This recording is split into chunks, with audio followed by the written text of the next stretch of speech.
I did it. I did it. I bought the Nescafe Gold. Focus. It's not going to focus for you. I'm sorry. But it says here. Oh, there. Focus. Follow my finger. Velvety crema. Blonde. Velvety crema. It's good though. It's so I thought about it. It is about, I didn't think too deeply about it. I didn't really look that much at the price to compare the prices, but I think it's about double the price of a cup, or per cup, it's about double the price of Nescafe Classico. But it's not, doesn't taste double as much better. It tastes slightly better and it smells slightly better than Classico. But sometimes the slightly better, you got to pay double for that sometimes. I guess it's just the way it goes. It's good. It's not bad. It's good. I wanted to tell a story. When I was in college one time years ago, I was kayaking. It was on a summer break, and I was kayaking by myself on the lake. I would go out on the lake with a kayak, and I would put headphones in, and I would just, go out a couple times a week. And so I was out on the lake kayaking and felt a little bit lonely. And I had this sense that, below me, I was on the water and it was just me on the lake. There's nobody else out there. I'm like, wow, this is a big body of water. And, people will tell you. I, I'm like, one of my weird skills, I guess, is just to not believe anything anybody says, or just to be able to like turn that belief off for a minute. Because I was out kayaking and I was on that big body of water, and people say like, oh, the lake is really only like 20 feet deep at the deepest parts and stuff. It's like a man-made lake. It's not super deep. And but I just turned that belief off, and I was like, I have no idea how deep this is really. And I know what I've heard, but that doesn't necessarily mean anything. What if people don't know and they just keep repeating what they heard? And I was like, there could be like sea monsters down there. And I was like, anyway. And then it started getting dark and cloudy. And I was like, this story's probably not going where you think it's going. But it was getting dark and cloudy, and I was like, oh, I guess I should probably start paddling back. And then I thought, wow, that's interesting. And I think maybe partly because I was lonely. But I was like, wow, that's interesting. It's like it's not storming yet, but I have a sense that it's going to storm for various reasons. The sky got dark, and the trees, the leaves kind of tilt a little bit whenever it's about to storm a lot of the times. And, different things kind of change. The birds chirp a little bit differently. And I thought, the whole world is kind of communicating to us in a way. Not in English, it's not speaking in English, but it's speaking through signs. Like the trees, their sign, if it's about to storm, they tell you. Or like the clouds, they get dark, the sky gets dark, and it gives you that sign. And I felt a little bit less lonely, to be honest. I felt like, wow, I'm not really alone. There's like some sort of intelligence or consciousness giving signs, sending signals. The trees, when they turn up their leaves, scientists have studied it, and it looks like what happens is, there's generally a prevailing just breeze going in one direction, and when a storm comes, oftentimes those winds change direction, so it just, hits those leaves and makes them shift a little bit, and then it looks like they turned upward. And wind, according to science, wind is caused because you have different surfaces on the earth. You have like the surface of a lake, which is like clear, and then under, if it's a sandy lake, with a sandy bottom, then it's like white on the bottom. That absorbs heat from the sun differently than trees, which can be dark and have a lot of black, and they can absorb more sun, but they also hold cool air underneath them more. And so these different surfaces have different temperatures. And when there's different air temperatures, the air temperatures want to heat and cold naturally want to equalize each other, right? The hot thing makes the cold colder, and the cold thing makes the hot thing, or the heat makes the cold thing hotter, warmer, and the cold makes the hot thing cooler. And that pressure that's caused by that shifting of temperature makes the air move, and the air moves, and that causes wind, and storms happen. Yeah, it's something like that. I don't know, but I don't know. It's fun to look at it scientifically like that, but it's also fun to look at it mystically, like the trees are just telling us, like they just know. It's not because of the wind. It's like the trees communicating. And if you really keep digging in the science, I think you do get down to a point where it's like, well, I don't know. It's got to be some level of like consciousness, like for example, like, well, why does heat transfer? Like, why do heat and cold want to transfer? Because there's this like intelligence that's this equalizing force, maybe, or yeah, science tries to explain it all, but I think there's a lot of stuff that can't be explained. Maybe not. I don't know. But I think it's a beautiful way to look at the world, to see the signs and hear, and to be able to see the signs, to be able to hear in whatever language the world is speaking to us, not just English, and to be able to interpret that and to understand that. And I think it can help us become present in the moment when we're outside, and we're paying attention, maybe to the birds. I hear the birds. Oh, and now they just started chirping a lot more, like what is going on? And we're focused in that moment. Instead of just thinking, what's going on inside my head?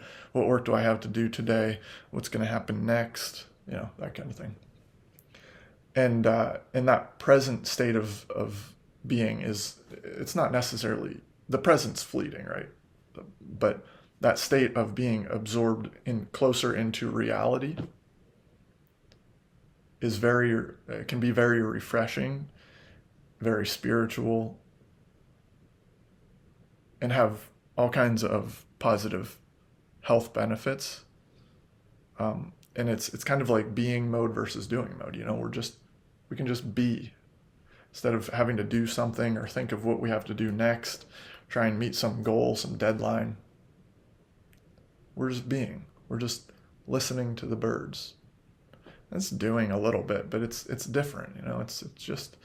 It's not doing to get some outcome. It's just doing because it's enjoyable, or just for no reason at all.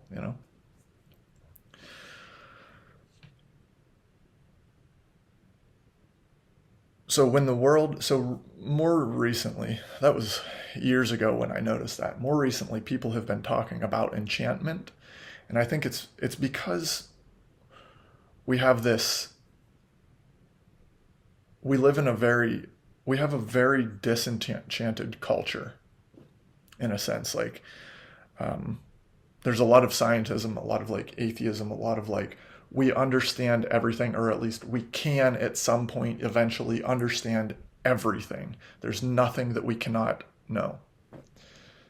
And that's very disenchanted, right? Because like, if you can just know everything, then everything is small enough to fit into your mind, or to be able to be comprehended by your mind. And with the internet and all this knowledge, this massive amounts of knowledge that we have now, it can feel like that. It can feel like there's nothing enchanting. Everything's been explained, explored, discovered, whatever. But I don't think that's true, and I think not only do I think it's not true, I also think that as human beings we need enchantment. I think it must be because it's true, right? Like maybe not, but I think we crave that enchantment. We crave magic. We love magic, you know. We want mystery is a deep part of who we are. Uncertainty is a huge part of our lives.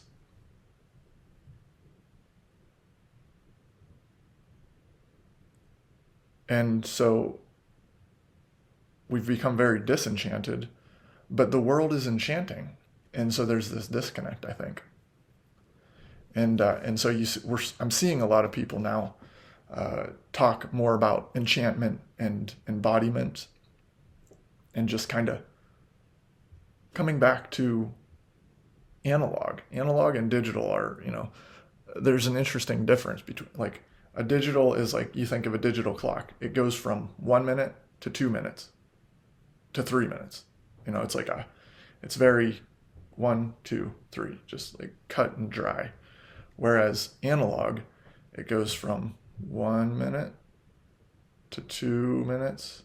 There's a constant motion. It's not just like one, static, static, static, two, static, static, static, three. It's continual motion. And that's very much more how the world is. When you look at like audio, music, original audio recordings were analog, it was magnets, and the waveform goes like this. It goes, it's like a very smooth, curvy waves. Digital, if you zoom in on a digital sound wave, it's very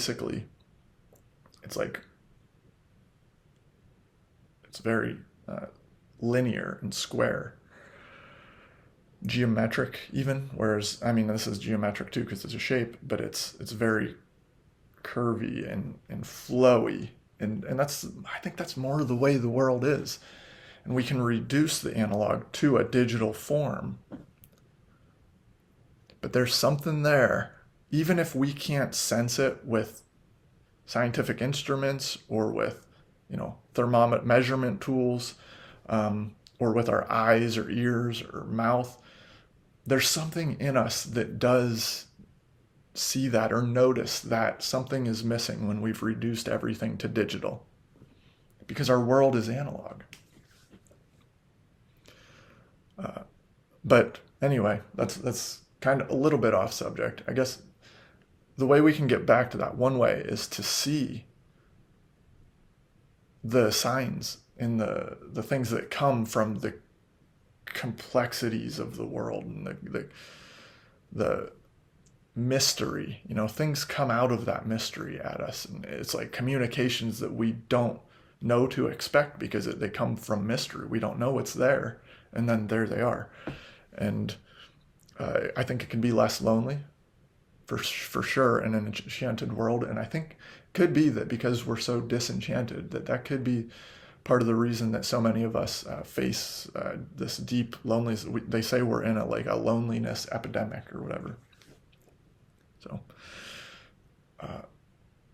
and there's no really special formula to get back to enchantment. Really, the key, I think, is just to go outside, get into nature, just be in line with the seasons, plant some plants maybe on your windowsill or something, and then you see how it moves, flows throughout the day as the sun changes, and it's all connected. And but yeah, just spending time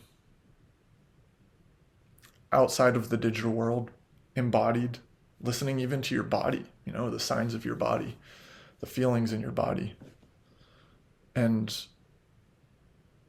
as you experience that more and more, you gain that kind of analog, embodied wisdom that you miss out on the digital realm. And then if you're paying attention, you start to notice that the world is enchanted, that there are signs from the universe coming to us. You know, the universe is not communicating in English, but it's communicating. And then, you know, whether you want to call that God or the supreme energy or supreme goodness or the ultimate power or I am who am or being itself, whatever you want to call it, that's what it is. It's there, and you can start to see it. Yeah, so those are my thoughts for today. Thank you for chilling with me for a little bit. What do you think about all this stuff? I'd love to hear your comments, your thoughts, disagreements, agreements, whatever. Let me know. And if you liked this video, you know, give it a thumbs up so I know to make more of these. It's been interesting. I'm surprised at how well the response has been so far with just chill videos like this, just talking. I think we need this stuff, you know? We need the analog, the more fluid, the flowy, not the perfect. We need the imperfect. There needs to be room for mystery in there, and silence, and thought, and wonder, awe, curiosity. So for more of this stuff, subscribe. I'll keep posting. Peace.